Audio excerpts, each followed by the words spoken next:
Hello, I am back. I am Melissa, and I am an alcoholic and recovering drug addict. And I said when I got done with the 12 steps on here that I would tell my story, and I will.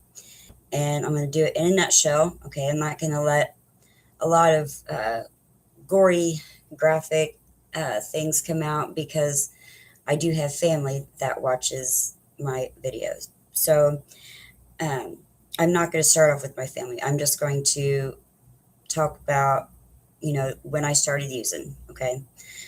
Uh, so I started drinking at about, I don't know, I was probably in my early teenage years, and I automatically was a blackout drinker. Okay. I blacked out the first time I ever got drunk uh, and puked. I was a puker. Like, I think like there towards the end of my drinking, I based what I drank on what it was going to taste like when I puked. So because there was never an end, my bottle never had an end. Okay, it always just that's how I did things, right? Because I mean, I got to do it in full throttle. But so anyways, I I liked how I felt when I drank because I wasn't shy, and I am naturally a shy person, and I'm really not a outgoing, um, what do you call it, social person. I'm a little bit more now because the people I talk to are worth talking to. So, like, and most of my stuff I do nowadays is, in a social gathering. So I kind of grew out of that forcefully. So, all right. But like when I was, younger, I was always shy. I didn't really fit in too much at school. I had a bully when I was growing up. So that caused me to have a lot of issues, even when I got older. Um, my first love uh, was pretty bad. Uh, cheated on me and left me for a guy. I mean, that was pretty bad. If that don't shatter your ego. Uh, but that was after I had a kid. I had kids at a young age. I was 16 when I got pregnant with my first, and 17 when I got pregnant with my second. So it was basically like having twins, to be honest with you. Um, so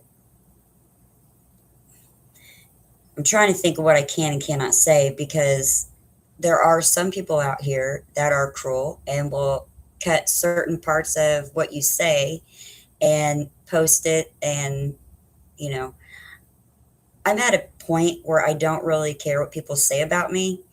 Uh, but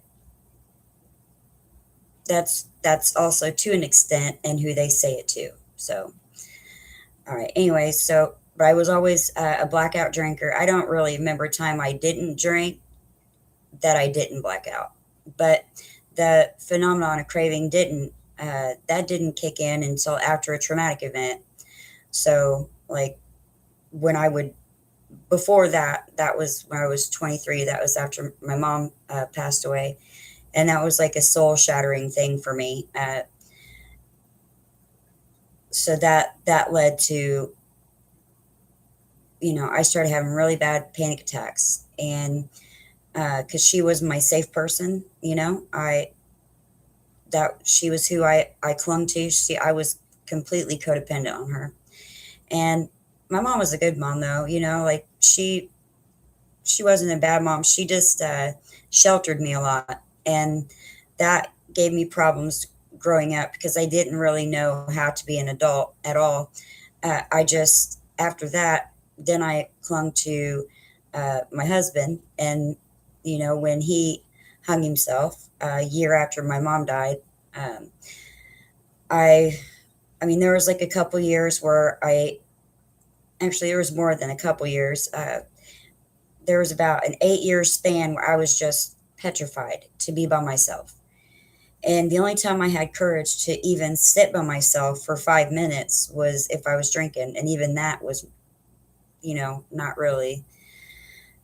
But I had panic attacks so bad that they ended up putting me, I got put on disability at 23, and I didn't even leave my house to go see my therapist. That's how bad I was. Actually, I was about 25. Um, but so I drank every day from the age of 20. I don't know. I was 22. So from 22 to 29. So 7 years, right? And I would get to the point where, uh, after about 3 or 4 hours of not having a drink, my heart would just pound out of my chest, and I would start shaking real bad. And I just thought it was anxiety. I thought it was just that because it had similar feel to it.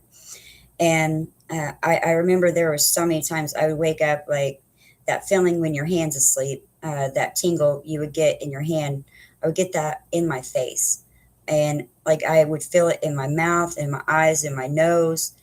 And I mean, if that's not enough alone to make you go to the hospital, I mean, but at that point, I didn't know how to quit drinking. And so, and on top of that, I was a dancer in Indianapolis, so that was also my thing.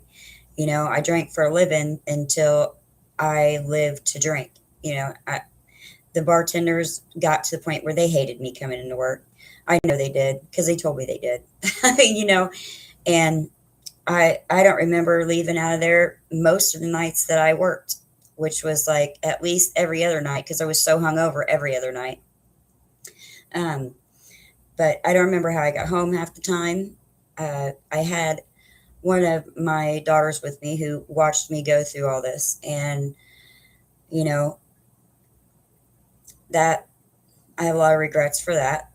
Um, she talks to me, so but I'm grateful for that.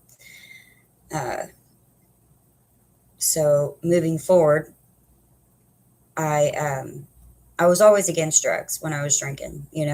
I I didn't really talk to anybody who did drugs, and if you did, I was completely anti-drug. That's why I was surprised I ever picked it up. But you could hand me a bottle of Xanax and pain pills, and I was all over it.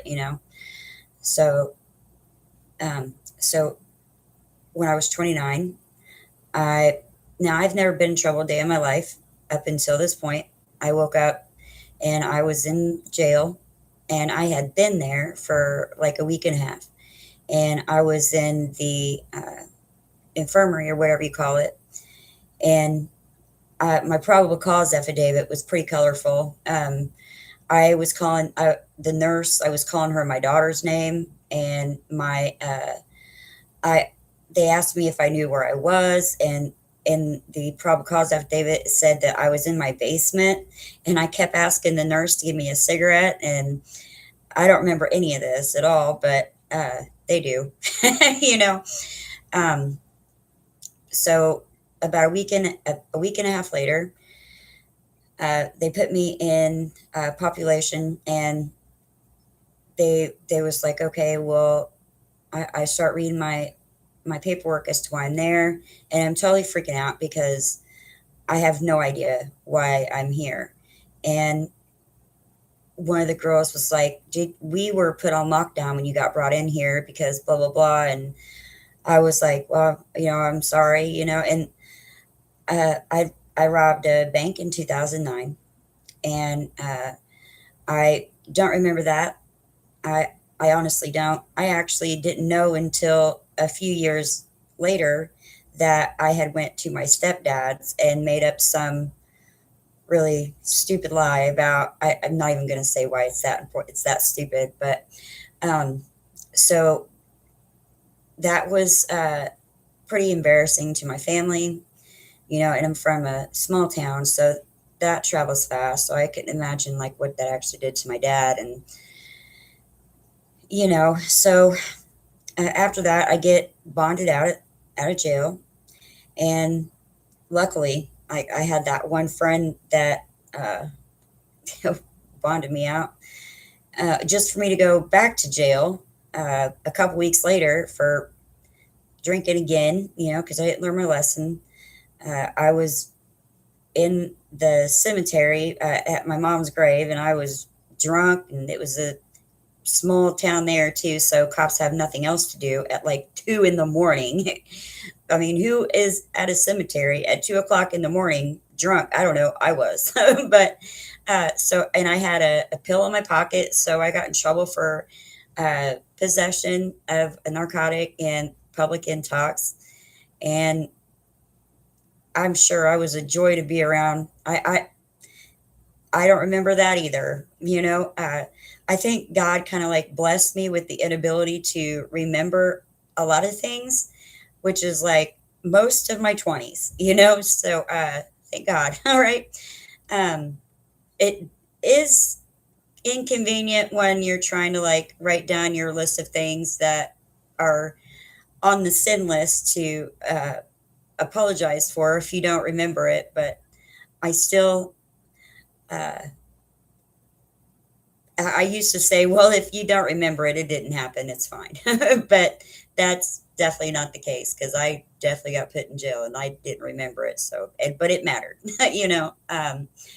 So I get out of there too, and I didn't get in any more trouble.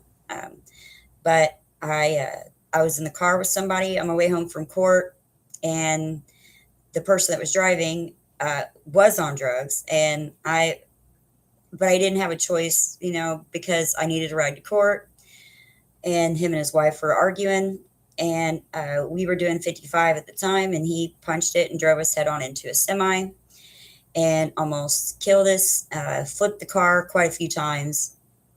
The picture that was in the paper actually had my hand in the back seat of the car as I was laid out, and it showed the car level. And now, keep in mind, anything I say, uh, don't feel I do not want anybody to feel bad for any situation because I put myself in every one of them. All right. And it shaped my character. So we'll just say that too. So I ended up having to get my hip replaced because my shoulder was back here. My hip was shattered. My leg was broke. They had to put a plate in there. And, so there's that. That made me miss my other court date. So I was on the run for that for about 3 years. And when you rob a bank, and you're on probation, they come looking for you, Um, so I ran, and I was Indiana's most wanted for 6 months, and they had a $1,500 bounty on me. And at this time, I had started using drugs because, I mean, obviously can't control my liquor, and I don't want to be sober, right? Um, I started. That's when my meth career started, and that was at like the age of, I don't know, 32, something like that, 33. And the uh, the person I was staying with turned me in for that $1,500, which was really nice of him. And when I got out, because he was the dealer, I went right back to his house. That's never a lesson learned the easy way. So now, when I got in trouble, I did lose my daughter at the time. She went and stayed somewhere else, and I think that's why I started using drugs because I didn't have any reason not to. In my book, I mean, but drinking was okay. I don't know. Go put that together. So we're just gonna fast forward through all of the manipulating this guy to get what I want from this guy, and then manipulating this other guy to get what I want from this guy. We're just gonna fast forward all that drama, but there towards the end of it, there was this other guy that I was, of course, manipulating to whatever. He wanted a relationship, and I didn't because I could never stay faithful anyway. So I actually was doing him a favor, I thought, but he didn't seem to think that was the case. So after that argument, I stupidly fell asleep in the passenger seat of his truck, and um, I guess, well, see, this is why I usually take notes, but I just figured I would wing it. But I'll get back to that part in just a second. Um, I never shut my phone off before I do this. So God bless it. Okay. Okay. All right. So, gosh darn it. All right. So I ended up going to prison. I was in there for a year. I was in IWP for 6 months, and I was pregnant at the time. And I delivered a baby in prison, which is not all it's cracked up to be. I will tell you that. My prison stay was pretty easy just because they had me on methadone the whole time. So I was like out of it. But the other 6 months at Rockville, I remember every day of that. I was sober as shit. I mean, I'm sorry that I got to meet some women in there that we watch on TV. We see the women who have murdered their kids. Can't like really disclose names, but people that were in there for way worse things than I could ever dream about doing, and I robbed a bank, so it's pretty bad, right? So I get out of that, and I was like, okay, so I'm done being in trouble, and I was in the car with the same, guy that turned me in. We get pulled over, and he uh, had stuff in the car. And now none of it was mine. It was not on, and I had nothing on me or my person. And they still took me to jail and uh, got me on possession charge because I was high. Yeah, let that one sink in. So, but that's okay because it, put me, I was on probation, and so I ran on that too. I wasn't on probation yet. I I didn't want to do any more probation. I didn't want to do jail time, so I ran as long as I could. And I was like, then I get with the guy that I was in the truck with and wanted a relationship that I didn't want a relationship with. And I fell asleep in the passenger seat, and he drove us off of the road into a ditch, a tree, and a pole. And it just didn't register in my mind that it was on purpose. I didn't think he would have done that. And so he was not breathing when I came to. Uh, so the first thing that I thought to do was to beat him on his chest until, and that's what I did. I didn't feel any pain or anything like that at the time because I was in shock. But so I beat him in the chest until he moved, and then once he moved, I was like, okay. And my cat wants to be up here to. I don't know what he's doing. Okay. Um, so I so when he started, moving, I went to get out of the truck, and when I did, my ankle and my knee touched, and that was probably the most painful thing I've ever felt in my life. And I've given childbirth natural with no medicine, and I laid there, and I screamed forever. We was on a country road, so it was like I didn't think anybody was ever going to show up. So, but they finally did, and when they tried to splint my leg, you heard the metal and all the hardware in my leg. It sounded just as bad as you may think it sounded. It was horrible. So they lifeline me in the hospital, and I wake up, and I have this external fixator on my leg, and it was very inconvenient for a homeless meth addict, just for the record, because nobody really wanted me to go to their house. and I had burned all my bridges, and that that was basically the case. Uh, so we'll speed this up to the uh, the same person that turned me in, and the same person that um, you know I got in trouble with. Uh, Also, I called again, and he put fentanyl in the drugs I was doing, and was trying to hurry up and get me out of his van he before I overdosed in his van. And so I had him. I knew something wasn't right, and so we'll just speed that up too. I told him where to drop me off, and those people, I think, saved my life that day. So that did it for me.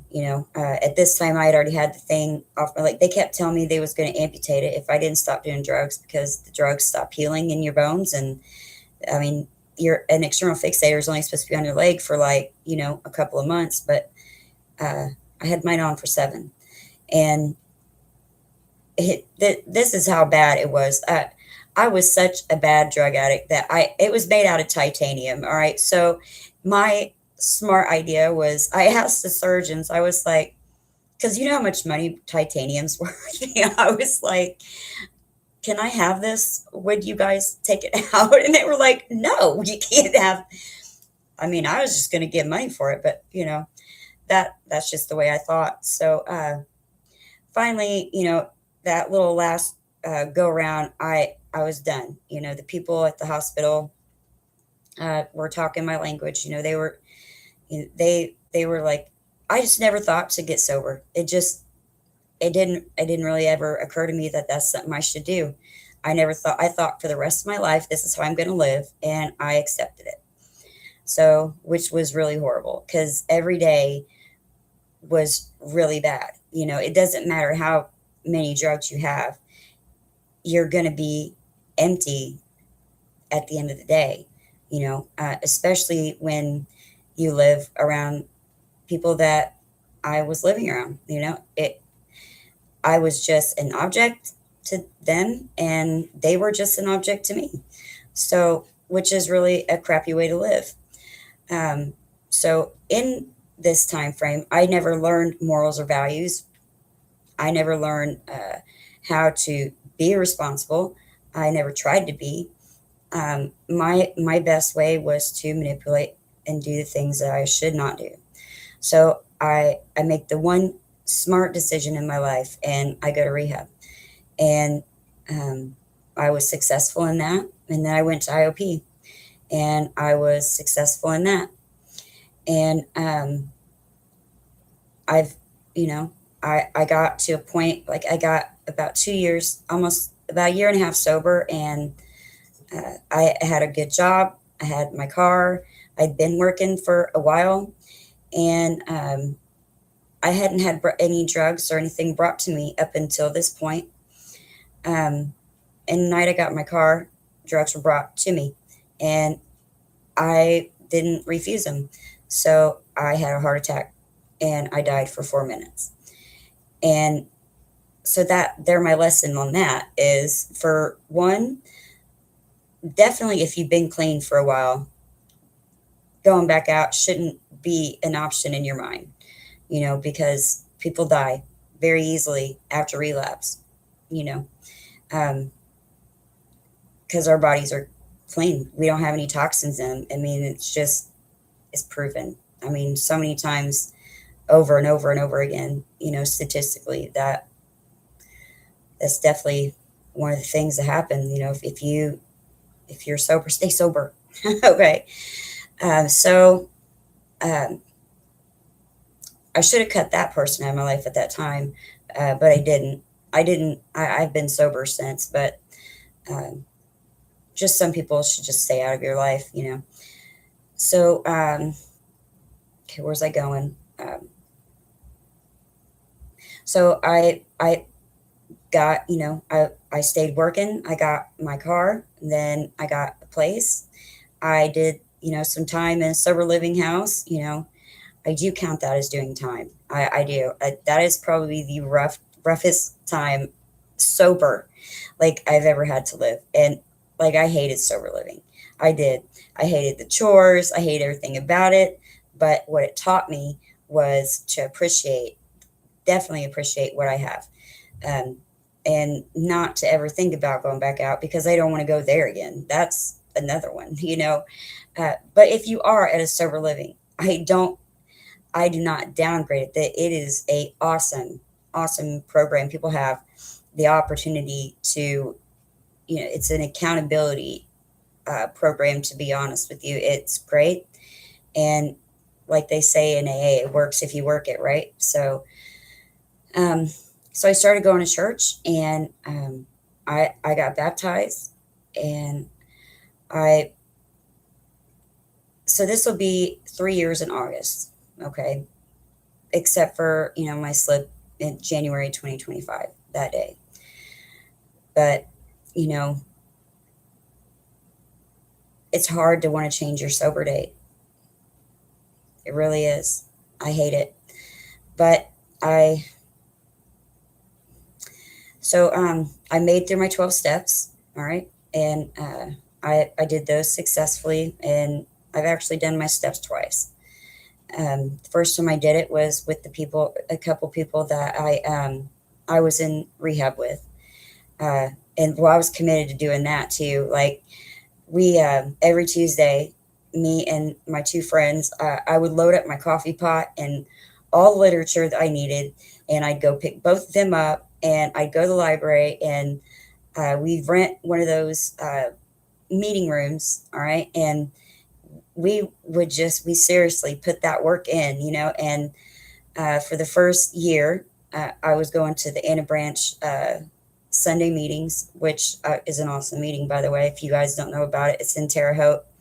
And just, shout out to my Terre Haute people. I love you guys. Everybody I met in recovery in Terre Haute was amazing. I don't think I met one bad person. And there's one person, but I can't really put that person out there. He's not even alive anymore. So, but anyways, like I was saying, everybody that helped me basically branched from Terre Haute. I'm in Bloomington now, but they were amazing. Everybody that I met out there. But I had a job option here, so that's the reason why I came out here, and I wanted to work in a rehab center. So that's what I did. I accomplished that goal too.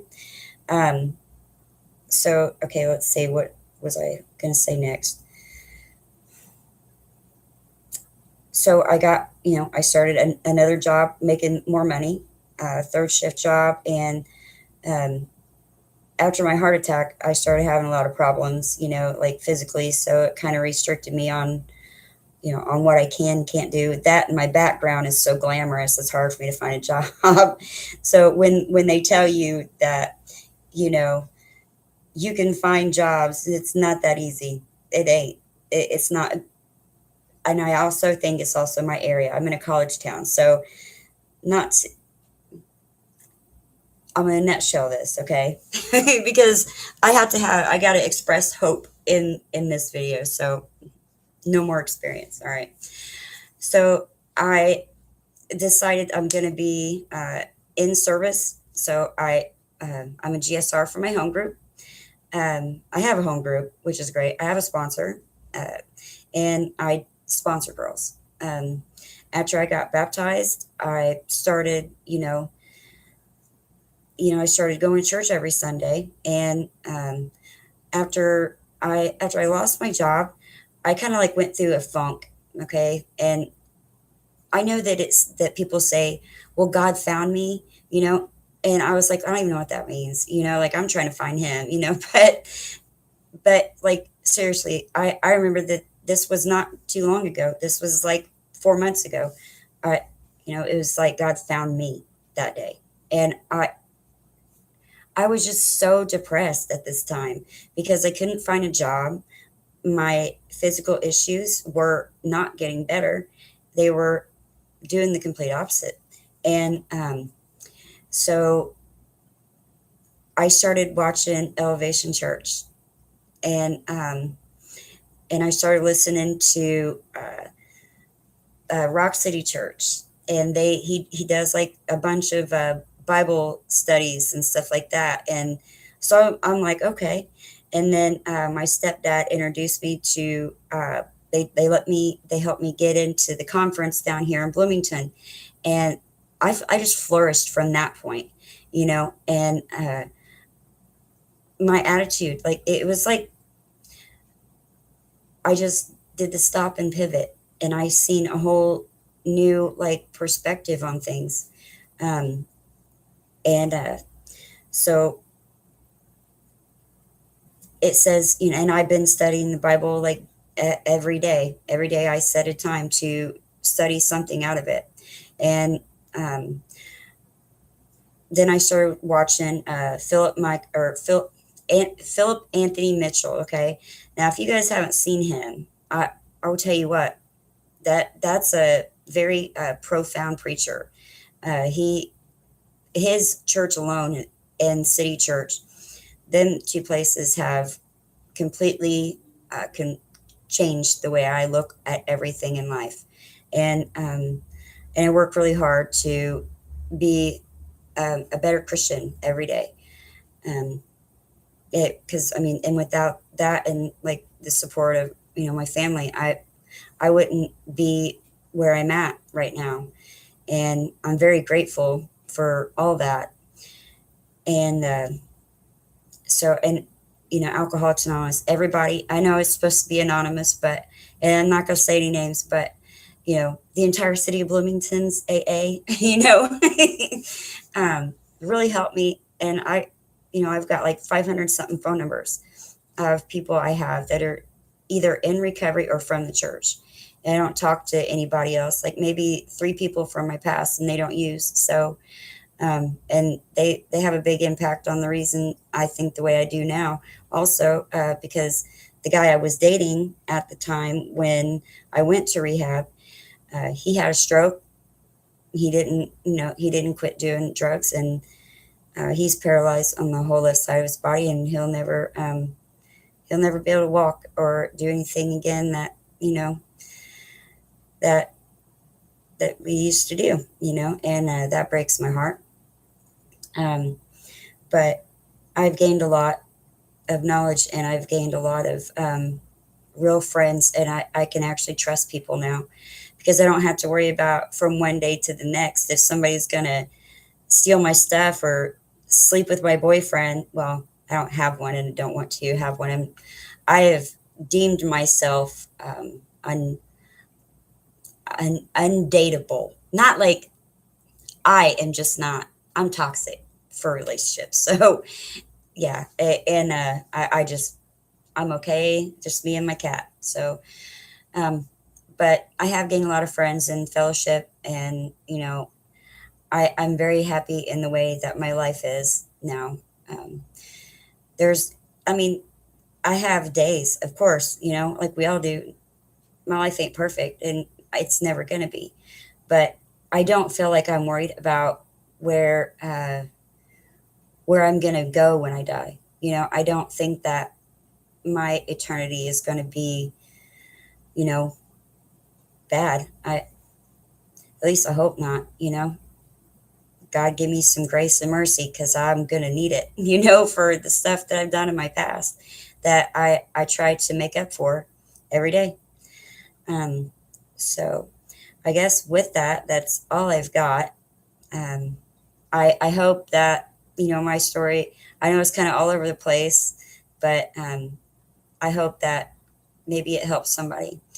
Um, and I will make some, and I will stop saying one of these days. I always do it and I hate it. It's character defect I'm working on.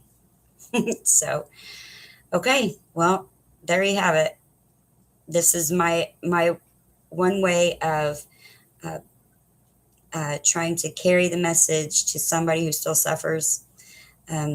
If you're, I'll put my email in the chat. If anybody wants to contact me, I will be more than willing to talk to you. So thank you, and have a wonderful day. Thanks for watching.